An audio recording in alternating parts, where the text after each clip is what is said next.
'Tis I.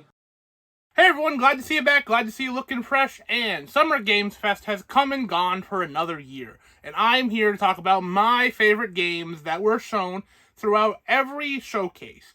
And I'm not going to dissect every single showcase, I'm just going to talk about my favorite games shown off through a variety of them. I will timestamp basically where they were best shown off down below.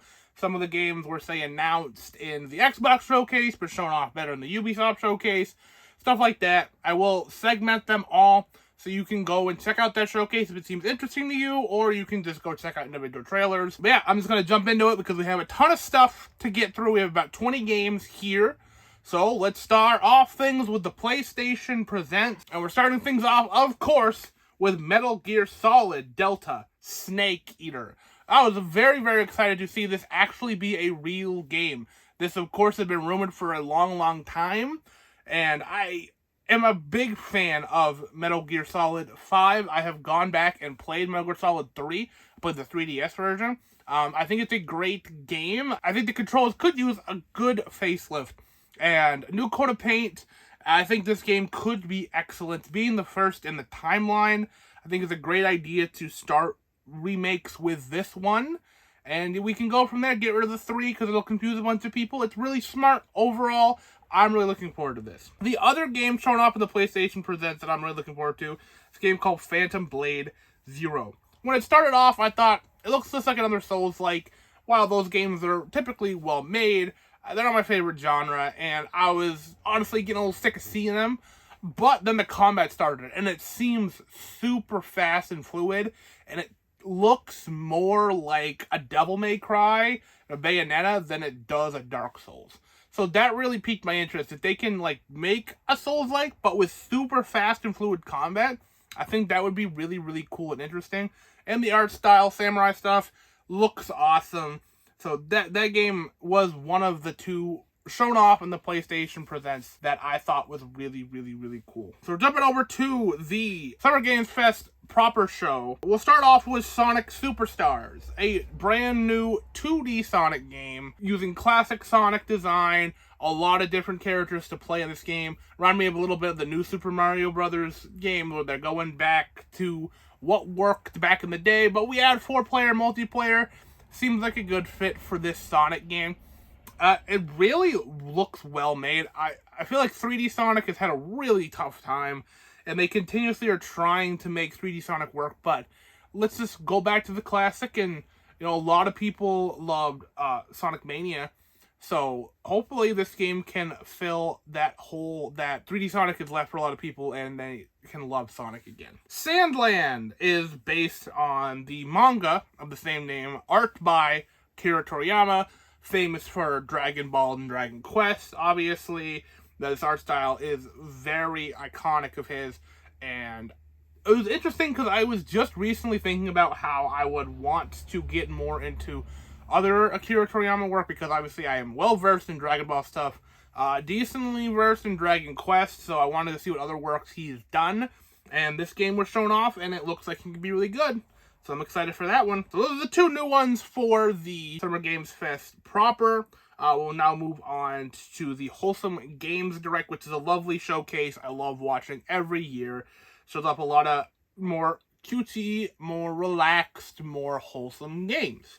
So we have a good number of games from there this year. Start with Frog Song, which is a adventure game with frogs. It looks adorable. Small adventure, but, for a frog, it's going to be pretty big. And it's just a world, and there's frogs. And I don't really know what else to say. I don't know what else you need to say. It looks adorable. Little Nemo and the Guardians of Slumberland. This looks the least relaxed out of pretty much any game shown off. It looks like a really interesting concept where you're a kid and you're having these dreams of grand adventure. But you always know as a player, it's like we always can pull out, we always can go back to our safe bedroom whenever things get a little too intense. Everything is okay in this world of dreams. This game was the most action-oriented, I guess, of the showcase, and it really looked interesting because of that. A Tiny Sticker Tale looks very interesting. It's a game, it seems Seems to be a puzzle game where you can create stickers out of anything in the world and then use those stickers to solve puzzles and progress in the game. It seems like a cool concept, kind of like Mario Odyssey when you take control of a different enemy and use their ability. You can take control of objects and use them in different ways, and I think this game, if done well, could be really, really cool. Manita's Kitchen. I don't really know how to pronounce this one. It's a game about a dinosaur who wants to be the world's greatest pizza chef. And she's got little arms, so she's not great at cooking, but that's not going to stop her dream, and that's the kind of game that I like to see. Just a fun little concept, and we'll see where things go. Cooking games can be fun. We need more stuff with dinosaurs. It seems like a wonderful mix. Moving on to the Xbox Showcase. We'll start here with South of Midnight, which we didn't see any gameplay of, but honestly, the art style and the idea of a game like this being in America's deep south, the swamplands, the bayous, and just being able to immerse yourself in that kind of history and mythology and seeing different creatures and figures of stuff that I don't really know about. As an American, there's a bunch of stuff and lore and fables from that area that I am not well versed in, so it would be interesting to have a game set in that area. Also, we have Clockwork Revolution, which is a steampunk game. Also, we didn't see a lot from this game, but honestly, it's nice just to have more games from Xbox, first-party stuff. You know, they bought all those studios. Finally, we're seeing stuff from those studios. Even though I'm not a big steampunk guy, I think this game could be really, really cool. We got announcement of City Skylines 2, the sequel to City Skylines, a really, really good sim-like game where you're building cities and, you know, crafting neighborhoods and roads and different ways people live, and you can create your own city, and this seems to just be more of that, but with more tools and more ways to create your city the way you want to. And that, I love tycoon games, and this one, of course, City Skylines is a really big one. Atlas really showed up during this presentation, and they announced 3 different games. First off, we have Persona 5 Tactia, which is another Persona 5 spinoff. Are they milking me for my love of Persona 5? Probably. Am I excited? Absolutely. I love these characters, I love this world, even though I don't love every single game that comes out of the Persona 5 franchise. I do love these characters in this world, the music, the atmosphere, everything enough to be excited purely on name recognition alone. So that is very exciting. They announced a remake of Persona 3 Reload, which seems to not have everything from every version of Persona 3, but it does seem to have some stuff. It's been a bit of a mess. Atlas has been kind of quiet about it, but nonetheless, I am excited to play Persona 3. I've been meaning to go back and play 4 and 3 at some point, especially because I hopped on the train of Persona 5 like a lot of people did. So I am excited to play this game in a fresh new coat of paint, running on new hardware. Very, very exciting.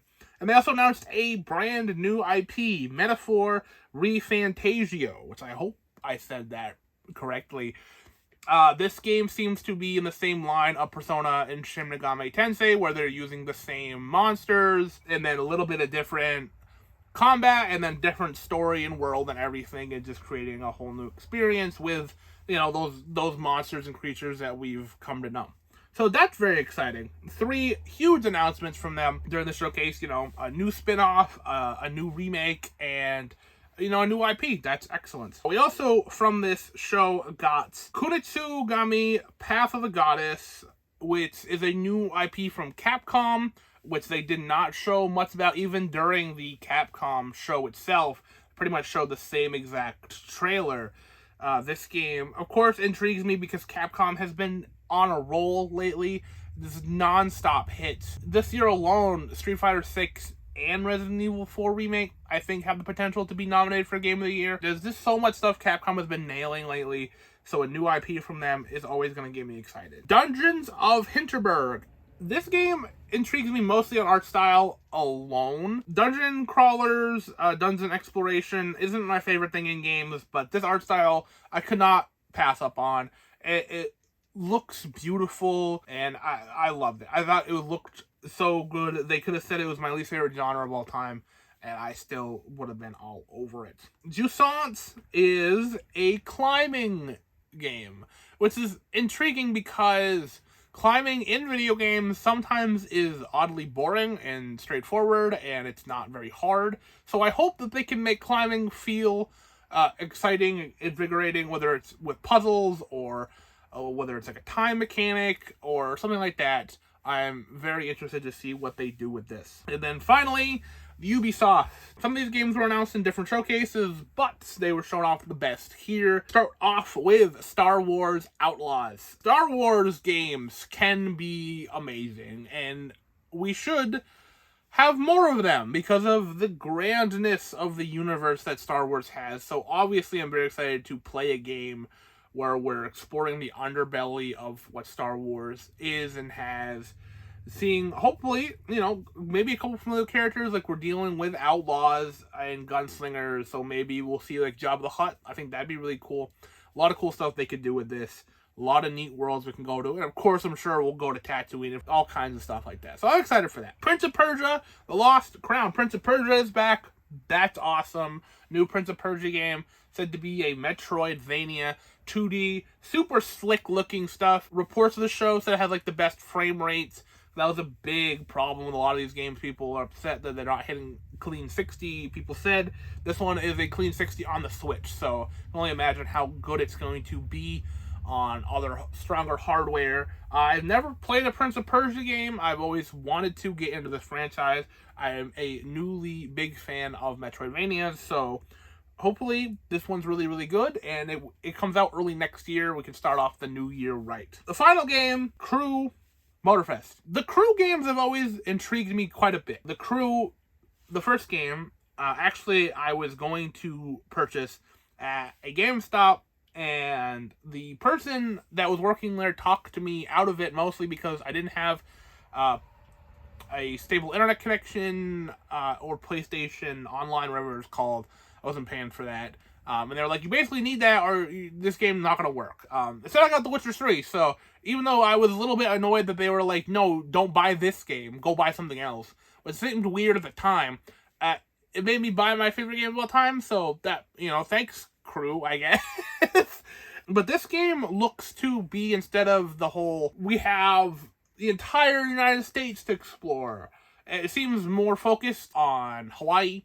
And because of that, it seems like they're really trying to compete with Forza Horizon, but that's okay if they want to try to directly compete with them, but they make it better in the process, because Forza Horizon is amazing, then I'm all for it. Let's see what you have, the Crew Motorfest, and hopefully it's really good. So those are my favorite announcements from the showcases of Summer Games Fest. Did you enjoy Summer Games Fest this year? Basically new E3. I'm sure after I will post this a week later, Nintendo will announce that they're doing a direct, and it'll be mildly annoying, and they'll announce amazing things that I could have put in this video, but yeah, that's for future Dan to worry about. Right now, these are my picks. These are what I'm most looking forward to of new games shown off the show. Of course, there was amazing stuff that we already knew about. Starfield looks amazing. Fable looks amazing.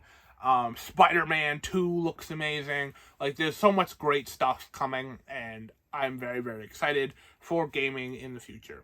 So, that'll about do it for me today. Thank you so very much for watching, and as always, like this if you like this, subscribe if you haven't already, and I will see you at some point.